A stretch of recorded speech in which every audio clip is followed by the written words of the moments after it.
Welcome back to the Donkey and the Bee with Brett and Laura Chotkevys, where we talk things marriage, entrepreneurship, and finances. We give you tactics, skills, different things we've learned throughout life, all the goods, yes, on all the topics. But today we're again talking about finances because we know how important it is to y'all, and y'all have really been enjoying our finance talk. So we're talking about a little bit something special today, a little different. We're throwing a little curveball here today. So what are we talking about, Brett? We're talking about how to retire early. Retiring early. This is my jam right here. So just because we're saying you have to retire early, we're not actually retired, right? Like I just turned 40. She's still 38. But technically, we can stop working if we wanted to. We really like what we do, and we have a few different businesses, and we really enjoy that, and our kids are young, so what the hell else would we do? But nonetheless, we could stop working. And I think whether you are 38 or in your 40s or 50s or your 70s, the principle is all the same. So we're going to hit that today with here's a strategy. Here's something that is very achievable for you to retire at whatever age you are, and kind of just express how what is taught in America is stupid. And there's a bunch of BS out there teaching you all these systems on retirement, and it's crap. Oh man. All right. So obviously you know how Brett feels about retirement and what's being taught now. So he made that definitely clear. But he actually made it clear earlier this week when he read something. And I think this is what sparked the conversation of, hey, we should talk about it. Yeah, this is where my frustration started. Yeah. What was it that Okay, so I'm reading the news, and this article comes up, and it's talking about here's the strategies to retire, right? And I don't know the numbers. You can pull it up here. But they were talking about like, okay, you need X amount of money by this age and X, times such and such by this age. What did it say? So it said at age 30, some financial professionals suggest accumulating the equivalent of your current annual income. By age 40, you should have accumulated 3 times your current income for retirement. By retirement age, it should be 10 to 12 times your income at that time to be reasonably confident you have enough funds. 10 to 12 times. They want you to save 10 to 12 times your income. And if you're married, right, you have 2 incomes. Yes. Right? They want you to save 10 to 12 times that by the time you get there. What, the average savings in America right now? Do you know what it is? I mean, I would probably say like $100. Oh, it's 40 times higher. Okay. It's a hair over $4,000, which is just as laughable. It's stupid. Yeah. But yeah, no, like this is clearly not working for people, and we were able to set ourselves up within a decade of doing it. And so I think it's important that we say, hey, here's how we did it. We're teaching our daughters to do it like this. I think our daughters might be like 25 and they could stop working if they choose to. And, we're not going to talk about kid entrepreneurship today, but both of them have their own business. Both of them make a good amount of money, and they save a ton of money to invest. And that's really the principle that we took on this. And so if we can teach, our daughters were like 4 and 6 years old at the time that we helped them start their own business and get into this and start saving to buy real estate and passive investments, then anybody can do it. Yeah. So side note, I was like giving side notes.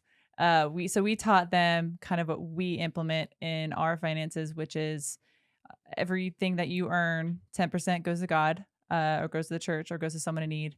20% they get to spend, and then 70% goes into an account where you don't touch it, and it pretty much just accumulates until you have enough to put into an asset.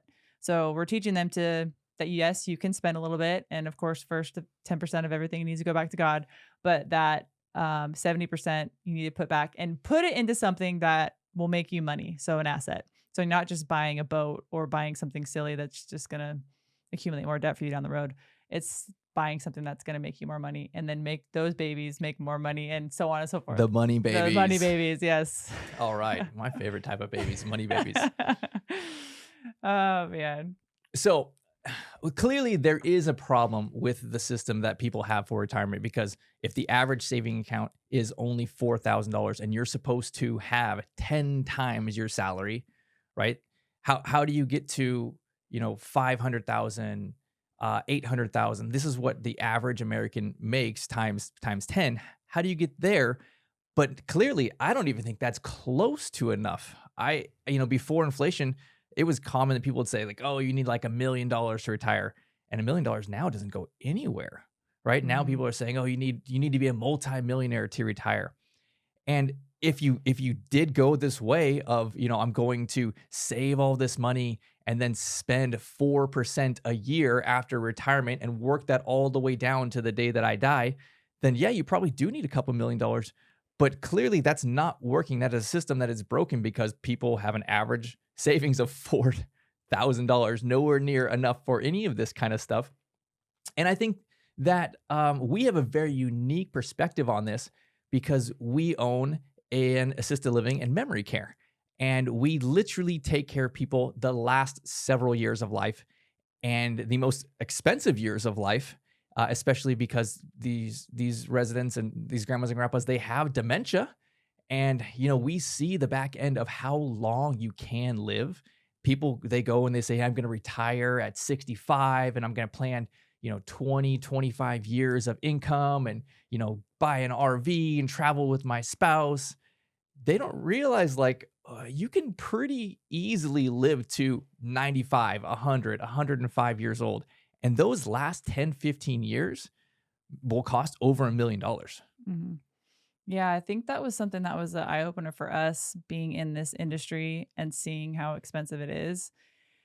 Um, it made us realize that, wow, we really need to get our crap together to be sure that we're not putting the financial burden on our daughters. That was something that we together didn't really want to put on them. And so we wanted to make sure that our finances were straight and in order so that they didn't have that stress. And so I think that a lot of individuals don't realize how much it costs to die. And I hate to say that in kind of a it's kind of a dreary type of statement, but it kind of is true because death can be very slow. I think a lot of times we think we're going to get cancer and then we're going to die, or we're going to get in a car crash, or something's going to happen, right? And it's going to be quick and instantaneous. But I think in most cases, that's not the case, and it can be long and drawn out and slow and expensive. And so planning for that beforehand is vital. Yeah. People always say, like, oh, okay, well, when I get sick, just go drop me off in the desert, or leave me Side of the road side of somewhere. the road. Yeah, Yeah. they joke about it, right? But Uh-huh. like, Yeah. obviously, you're not really going to do that. Really, what they what they're leading to is, I'm going to run out of money, and then for the next 15 years, I'm going to ask you for money, Mhm. and that's really what it comes down to. We have people who are, most of our grandmas and grandpas in our assisted living, they're in their 90s. A couple are in triple digits, and what do you think? Like, half of them have to have family pay for these things. Mhm. Half of them have to have the sons, the daughters, all sometimes brothers and sisters chip in to be able Mhm. to afford the end of life care for mom. Mhm.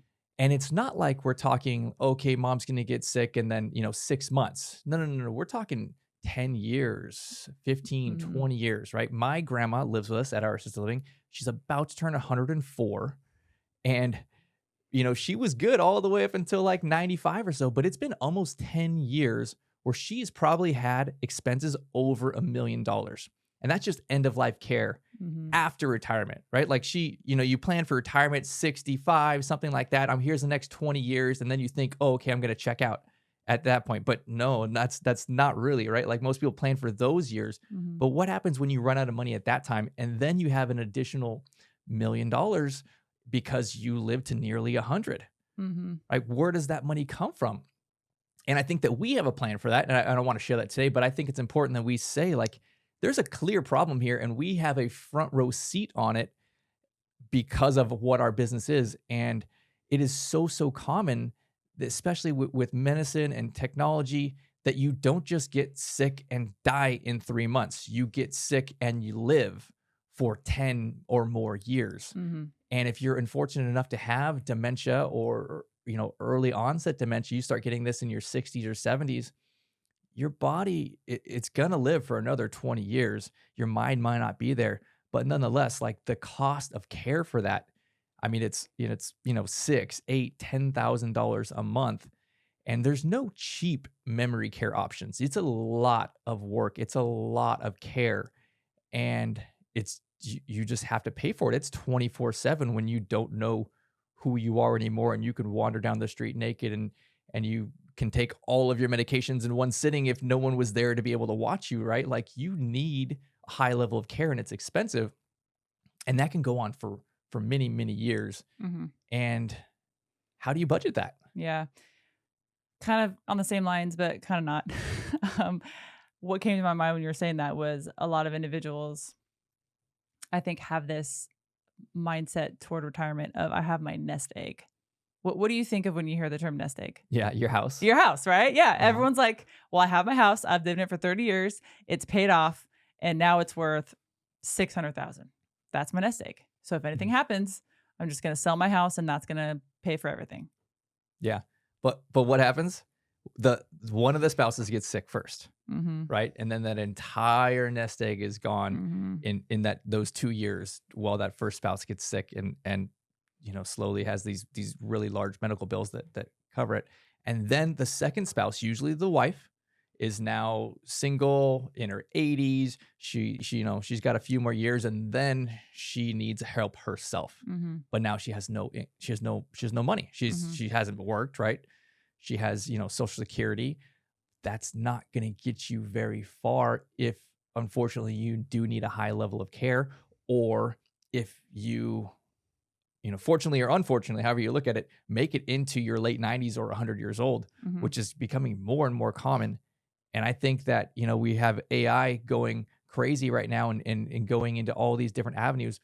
What I think people our age will see is, over the next 40 years, what will AI do for medicine? And the amount of preventative care and early recognition on things, I think, is going to be astronomically awesome. But it's also going to mean people are going to live sick that much longer. They're not going to die quick. You're going to die slow, and it's going to be expensive, and there's going to be a lot of bills, but you're going to be alive. Mm-hmm. Yeah. So I kind of wanted to turn this conversation around. Let's get to let's get to the sunshine on this. I know it's been a lot of gloom and doom, but this is the reality of things. I think Mhm. that a lot of people don't want to talk about, and this is why we're talking about it.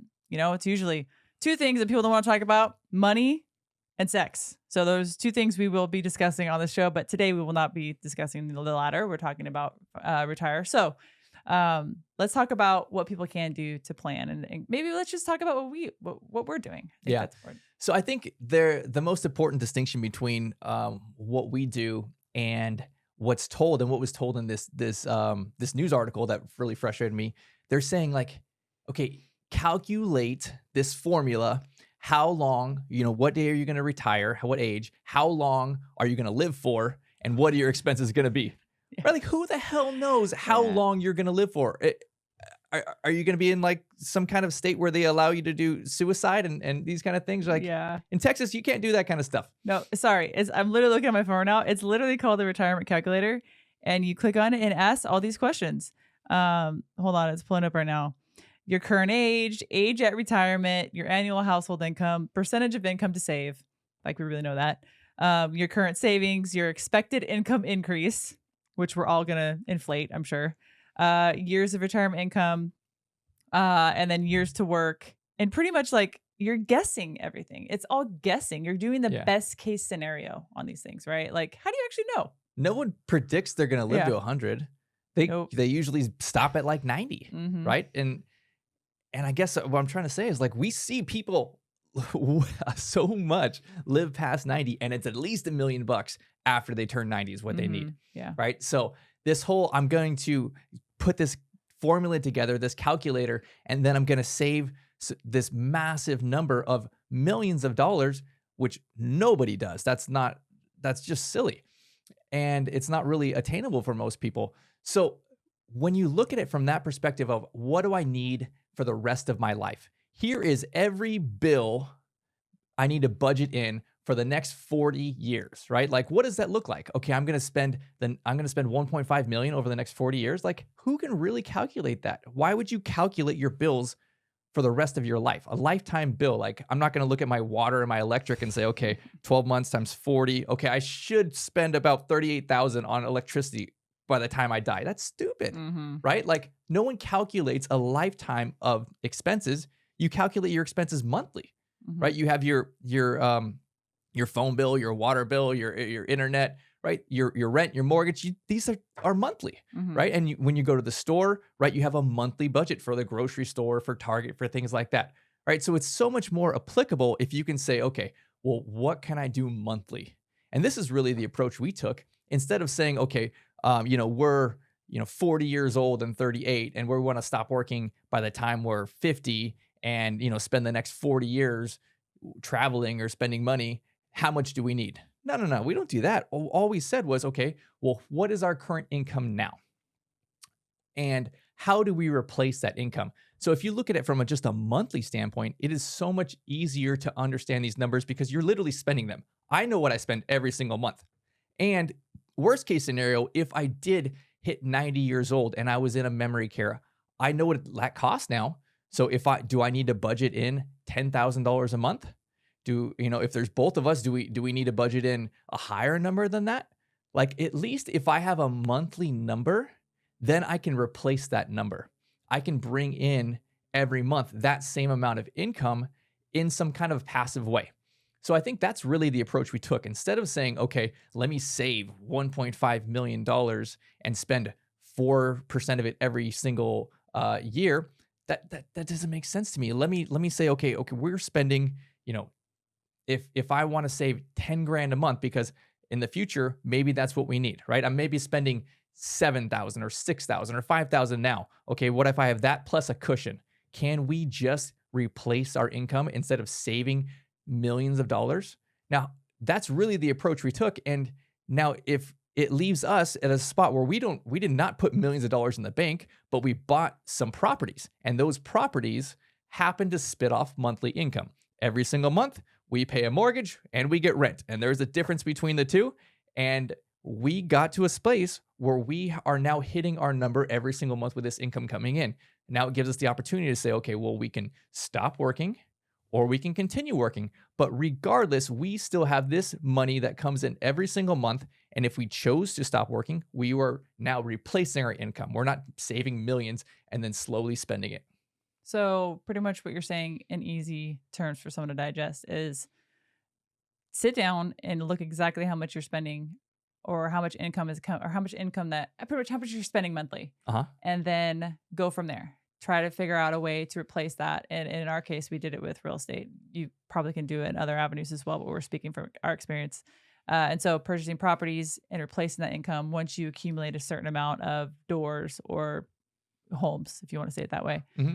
So that's how you tell someone to calculate their retirement. Yeah. Okay. Because you know what you're spending, right? Mhm. Like, and even if you say, okay, well, I'm only, in my 40s now or in my 50s now, right? But I'm not going to retire for, 10 or 20 years. And what if I get sick? What if my expenses are higher?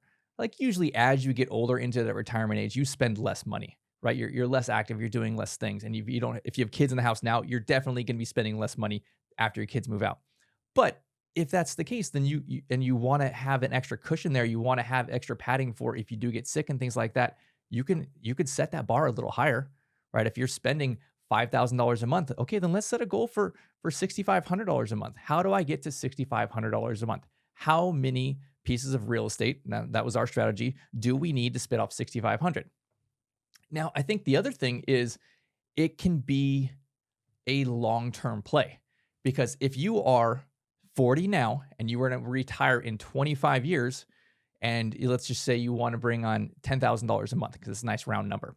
You want to have $10,000 a month because in the future, if you got sick, 10,000 would for sure cover you.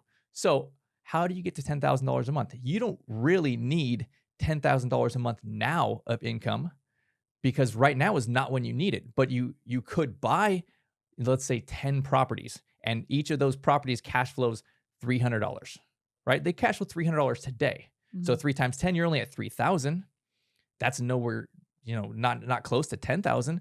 But this is today. If you need this 25 years from now, you have a long time. In 25 years, I mean, those rents are going to probably quadruple or 5x between now and then, right? And during that whole time, you're going to be paying down that mortgage, paying down the debt. So, that's what we saw when we first got into real estate about 10 years ago. We're buying these little rentals, and they're not home runs. We're not talking like big apartment buildings, but they cash flowed a little bit, right? They cash flowed like $300 a month. And then all of a sudden, over that 8-10 years, the market shifted and we saw crazy appreciation. We saw home values go up, but we also saw rents like almost double. Mhm.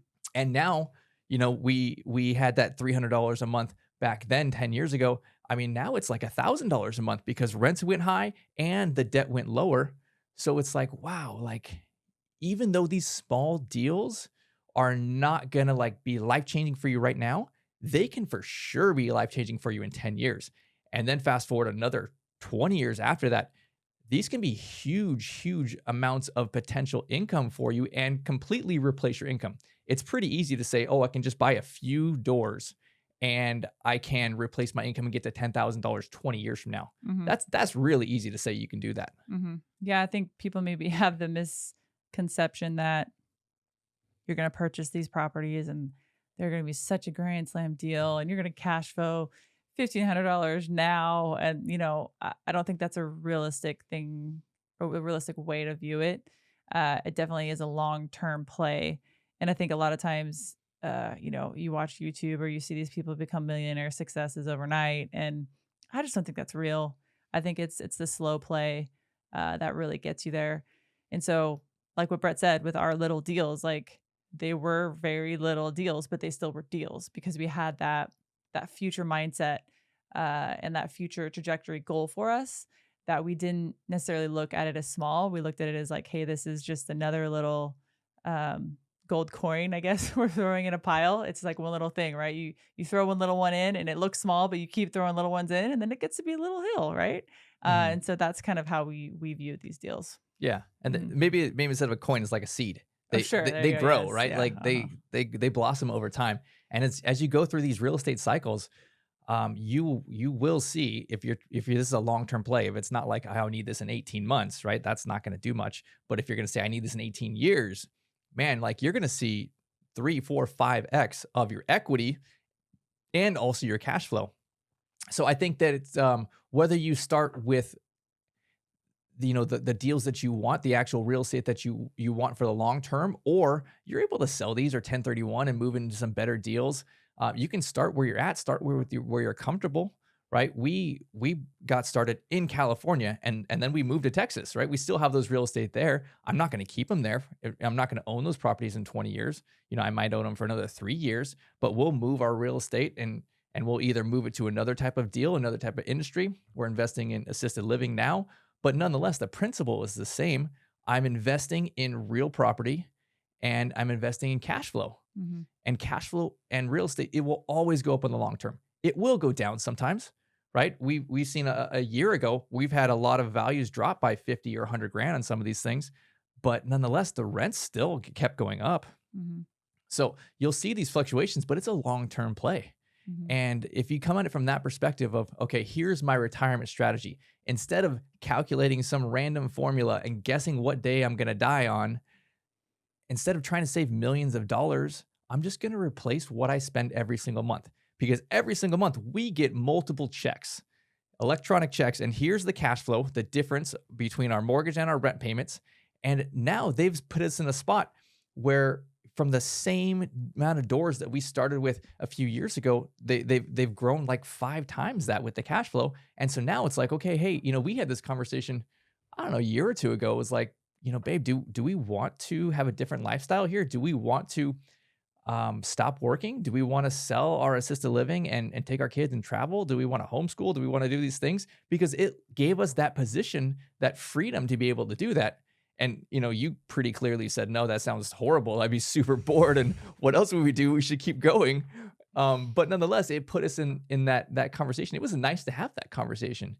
And it was really only because of a few small deals that grew and blossomed and became pretty medium-sized deals. And a few medium-sized deals can be life-changing. Yeah. I think that a lot of individuals are chasing the wrong thing. I think people have a mindset that I'm chasing retirement. Isn't that what most people are? That's why they're working, right? I'm going as quickly as I can and efficiently as I can to get to retirement. But like we said, no one really knows what that is, a number, right? Like as far Mhm. as how much you need and what age that is. But I think it's the wrong thing to chase because I think that we're made to work. Like I think that once we stop working and we stop using our minds, I think that's when we start getting sick. And so the question that Brett, brought up a few years ago to us was like, do we want to stop working and just travel? And my first thought was like, yeah, that sounds terrible because what would I be doing with my mind? And I feel like I need to be helping people. I need to be doing something. I can't just be drinking margaritas on the beach. Like, yes, that's great for a few days, but after that, I'm like, okay, like I need to get back and do something. So I think that having a negative view toward work, I think a lot of people have. It's like, Sure. oh, I'm going Well, it's to because they hate their work. job. True. We Yeah. work for ourselves, Yes, that right? is very My true. boss is kind of mean. She's across from me. Yeah, he's don't believe him. Okay. He's the one that's hard to work with. Uh, But anyway, so I think it's always a negative thing, and I don't think it has to be a negative thing. I think your work can be very rewarding and be a blessing not only to you but to others. And so I think if you find that thing for you that also pays you well, like it's one of those things where like if you love what you do, you won't work a day in your life. Like it's so overused and it's so cliche, and yeah. I even hate to say it. I mean, but it is true. But I think that you need to look at it differently, not just chasing that retirement, not just chasing that number. Do those little deals. Find a little small rental and purchase it. And yeah, if you're only cashing flow a couple $100, like I think we look at it so negatively, like, oh, because you see on HGTV, these people are purchasing these houses and they're making all these money. And it's not reality. And so that's why we're here. We're here to drop the truth bomb of reality to everybody that it's not always what you see on TV and on YouTube and on Instagram and all the other things. Start small, start where you're at. You can even listen to our previous episode of House Hacking, kind of how we got started with purchasing properties and fixing them and selling them and such. So I think it's episode 4 if you want to check that out. But yeah, start where you are. Yeah. Well, you told me, hey, I don't want to stop working, right? That sounds terrible. But to have that Option. safety net Yeah. option, that confidence behind us, knowing that, like, if we got sick or our kids got sick, if our kids got sick, we're for sure going to take however much time we need off, right? 6 months, 6 years, doesn't matter. We're going to take care of that.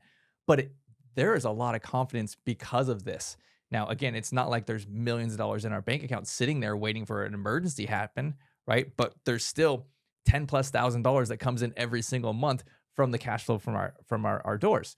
Don't leave millions of dollars in your bank account. Come on now. You know that's not the smartest way to do get the money. Stupid. Put it into something that makes money. Sorry, I didn't mean to interrupt you. I had to say Yeah. that. Okay. Well, okay. So having that confidence, having that safety net is one thing, and that's fantastic. The other thing that I wanted to hit was once you get to this point and you don't want to stop working because you're young or you want to keep going, you can work for free, or you can work for something that you really love doing, right? Like you're made to work, like you said, and I agree with that.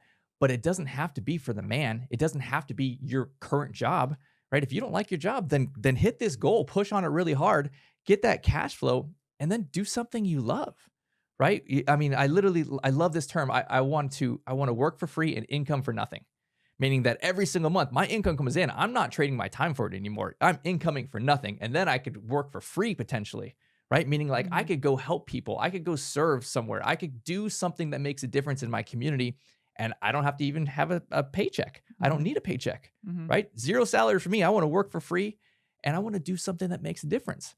And those two things together, right? Like that's a fantastic opportunity, but you can't get there with this stupid article, right? Like, come on, they're just telling people the wrong stuff. They're Yeah. confusing people. And I think this was so simple for us. It took us a decade. We sacrificed for a decade. We pushed on it hard.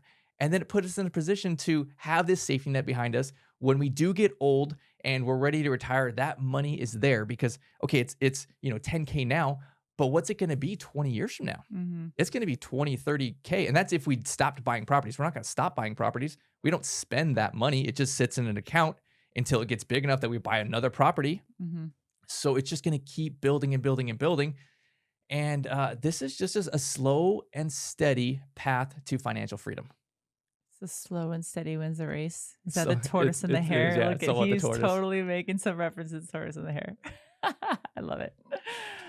Awesome. Well, what else do you got, Brett? Do you have anything else? That's All it. right, good. I thought we were pretty much done, but awesome. Well, we hope that you got some gold nuggets about retiring and kind of maybe even uh, made you question some things that you think about retirement. And so, if you have any questions, drop them in the comments below. Don't forget to subscribe to our channel as well.